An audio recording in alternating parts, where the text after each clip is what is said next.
Today, I'm talking with Sheryle about her experience caring for her mum. Thanks, Sheryle. Thanks for making the time to have a chat. Oh, it's my pleasure, Melissa. I think this is such an important topic that we're going to talk about today. Yeah, we do too. Sheryle, let's start by talking a little bit about your mum. Tell us a little bit about her and perhaps some of the things that were most important to her through that last stage of her life. So Mum was 92 when she went into hospital for the last 5 weeks of her life. She'd been living independently, clearly with some help from the family, but she was a very independent and strong woman throughout her life. My father died quite young when he was 49, so she had spent most of her time without a husband, with my sister and I and our family to assist her. The last couple of years of her life, I think, were quite difficult. COVID really interrupted her level of independence. She had been living in Sydney. She'd been part of a seniors group. She'd gone on bus trips with them. So she felt that she was still an independent liver. Then COVID came along. And of course, we were all concerned about her. And so she went to live with my sister, and my sister lived on acreage, and she had little or no contact with other people. I think we all thought we were doing the right thing by having her live with my sister, that would ease her ability to be looked after and cared for. But of course, she took it as a limit on her independence. So that was 2020.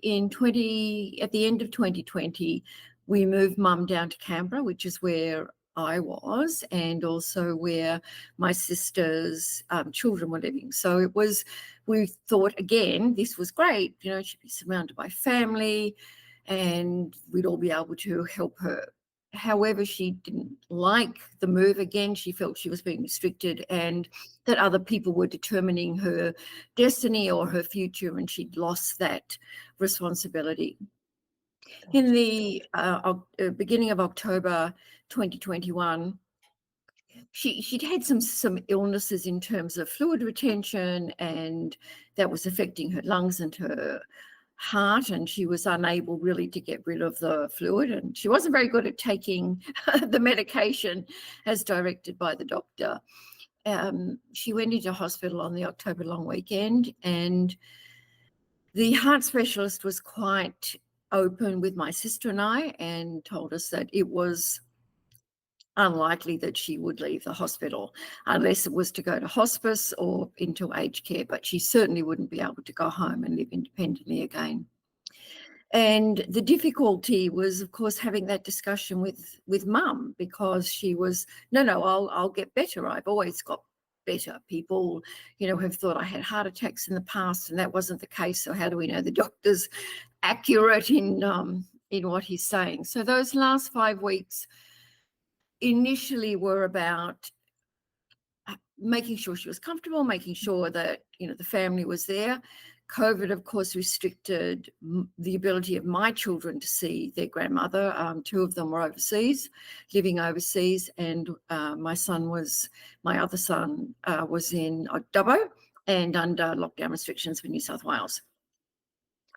So that was a bit sad for them, of course, and for her, because she didn't really want to talk to them on Zoom or, FaceTime. She didn't even really want to talk to them on the phone. She wanted them to be there, and trying to explain to her that was not possible did complicate the discussions. So she had plenty of company and plenty of things that we played cards with her and things like that. But she would always say, don't let them put COVID on my death certificate. And we're like, no, Mum, you do not have COVID. You are not going to die of COVID.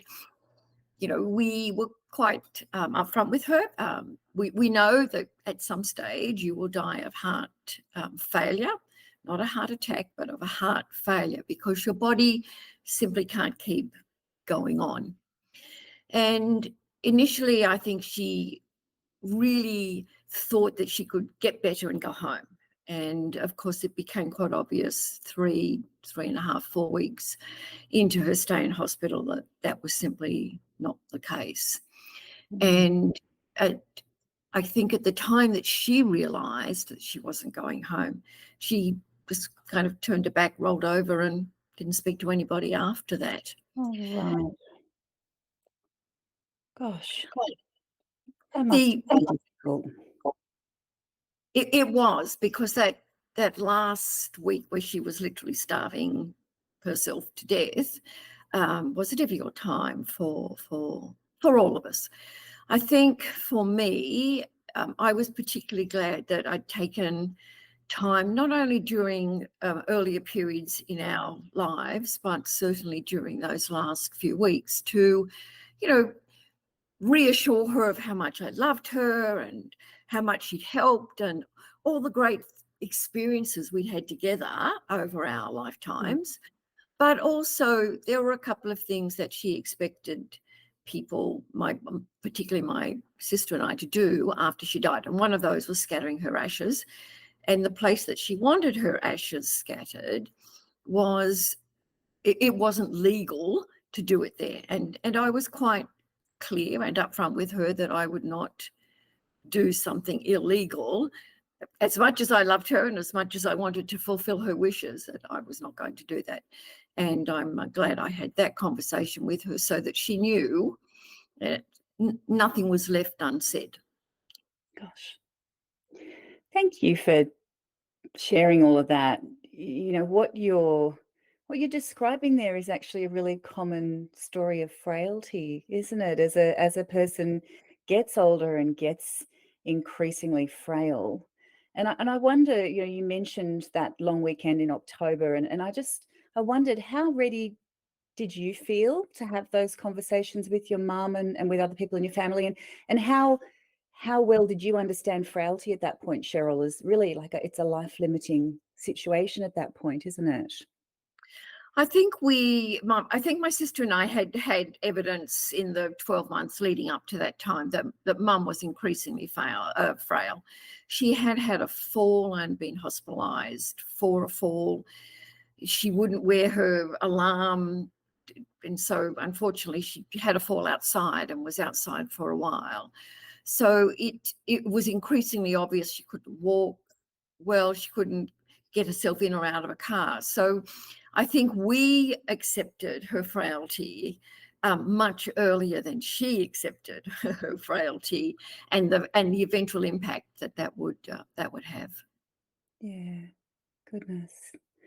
And when you, I think you've talked a little bit about this. You know, you mentioned that it was really important to your mum to have her family and her grandkids around. And in those last few months of her life, were there other things that became increasingly important to her? Um, More that mum had always wanted to be the centre of attention, and she had achieved that, to be honest. I mean, we all gathered around her, we all helped her move. We all went up to see her when she was living in Sydney, but when she came to Canberra, all of us would be there. Sometime during the weekends, we'd kind of schedule different times to see her. So she was always the centre of attention.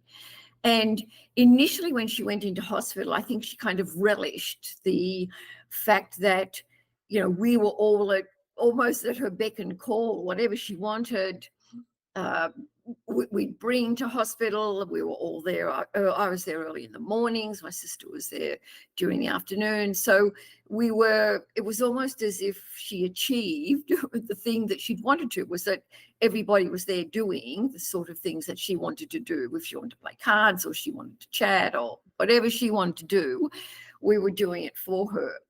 And I think that was good because we all got to spend quality time with her.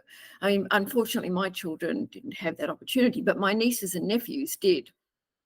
Mm. And clearly myself, my husband and my sister did. So we had quality time with her doing the things that she enjoyed doing. And the hospital was, very open to us, taking in a bottle of champagne, for example, which was Mum's favourite drink, and letting her have a glass while she Yeah. had dinner at night. Or so it was good in those first 4 weeks until she finally realised that she wasn't going home. My sister and I had started to look for hospice or aged care facility for her, because she had certainly lasted longer than the doctors might have initially thought. And so there was talk about not her going home, but her going somewhere else. And she did not want to go to an aged care home. Mm. There's a lot on your plate and on your sister's plate and other members of the family, no doubt. How was it for you, Cheryl, through that time? What were the things that you found hardest? To be honest, it wasn't that hard. I mean, we got into a routine. So I would get up. I'm an early riser, so I'd get up. We have a very nice coffee shop near us. I'd go down. I'd get coffee. I'd put them in the car. I'd go over to the hospital. She'd have a coffee. I'd make sure she had some breakfast. So in many ways, we got into a routine. I think all of us, myself, my sister, my nieces and nephews, all of us got into a routine. And in some ways, COVID was a blessing, because most of us were working at home, so we could manage our time quite effectively, to fulfill our work requirements, but also to manage our time to see Mum and to give her quality time. Australia opened their borders a week. So it was on the 1st of November. Mum died on the 9th of November. Australia opened their borders on the 1st of November. And my daughter, who was living in Hong Kong and working in Hong Kong, had a project in Australia, and her work sent her to Australia like the day we opened our borders. And so she was able to see her grandmother. Her grandmother wasn't in a very good state by that time, like a week before her death, but at least my daughter and my mother were very close. Okay. Yeah, Yeah. very So close. that And was an so, important visit, no doubt. yes. Yeah. And I think we were very, certainly, my husband and I were very pleased, even though it wasn't the best of circumstances, that Sian did have the opportunity to say goodbye to her grandmother. And you've mentioned that the last couple of weeks of your mum's life were really difficult. Are you comfortable to talk a little bit more about that? Of course. So it really was the last week when she had made the decision that she was going to die. And I think if there was something quite difficult about that time, Melissa, it's that until it became very obvious to her that she wasn't going to go home, and that if she did live, she was going to go into an aged care home, that all of a sudden it was as if unfortunately, I think in some ways she might have blamed my sister and I for taking away her independence and making decisions that, under normal circumstances, she would have preferred to make herself. And of course, she just wasn't able to do that. And I think that was very difficult for her. And therefore, my sister and I felt some ramifications of that in terms of her, I guess, negativity or her disappointment in the fact that had happened, and that we had taken away her independence and her ability to make decisions for herself.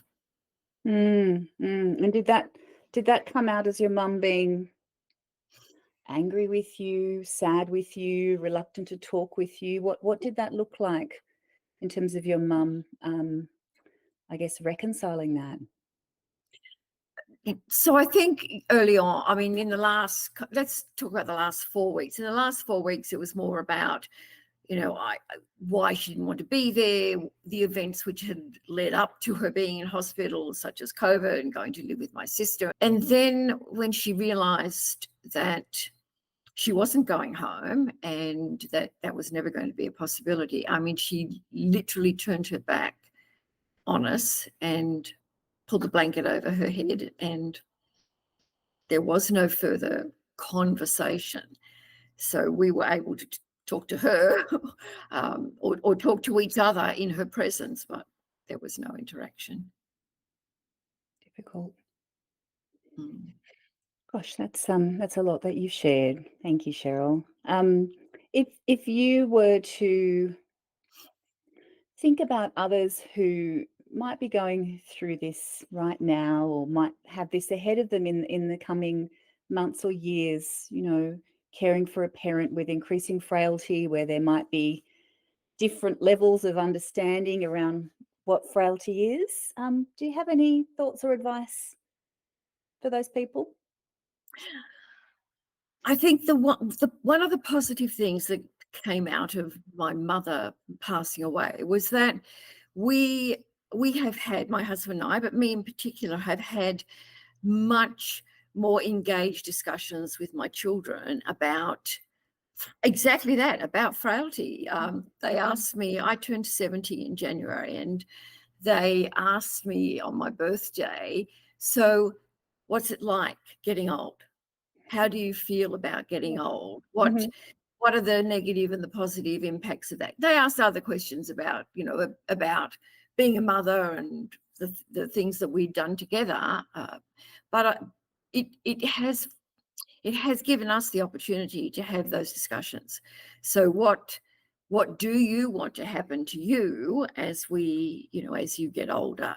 And while clearly my mother wanted to die at home, and I know that that's true for many people, I have seen that that's unlikely to be the outcome. And so I've had those discussions with my son and daughter about what that might look like for me, particularly given they live overseas and are unlikely to come back to Australia.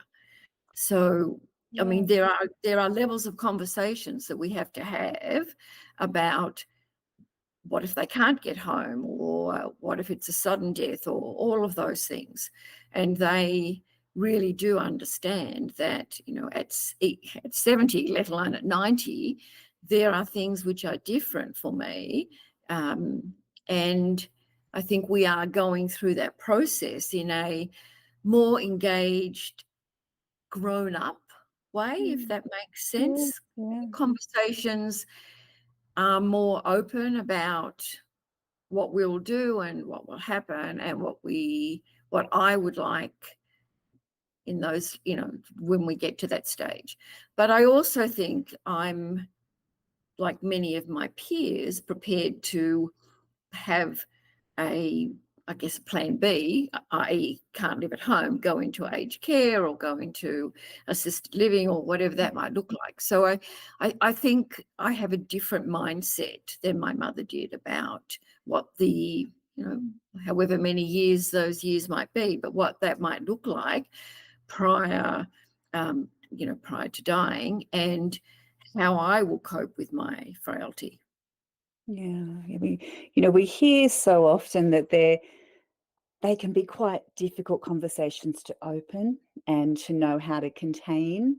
And sometimes people can feel a bit fearful of those conversations, but they can really make so much more possible, can't they? If Oh, we're able to talk absolutely. about the things that are really important to us as we age in the different phases of our lives. And I'm going through similar conversations with my father at the moment. So I'm kind of holding a lot of what you've said and thinking about the difference it's making to me to understand his wishes, so that if I have to make decisions on his behalf, I have a much clearer sense of the things that are important to him. So I imagine that's also the case for your children, that they've got a reassurance and a knowledge about what really matters to you.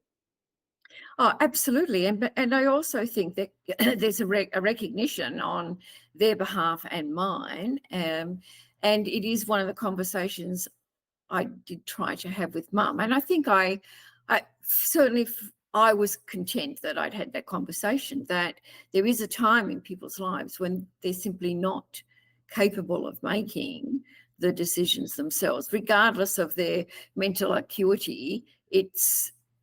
it actually falls to other people sometimes to make those decisions. Thank you, Cheryl. I think there's so much to take out of that conversation, and it's an experience that is just part of the current day to day for so many people, so Mhm. many women in particular in Australia today. We know that 2/3 of caregivers are women, and they're commonly caring for a parent or a partner. But there's also just so much to take from your reflections for people that might be stepping into that role in the next couple of years. So thanks for being so open and honest about that and carving out a bit of time in your day. Oh, that was my pleasure. Thank you for the opportunity. I hope it's helpful to you and to others. Absolutely. Thanks, Cheryl.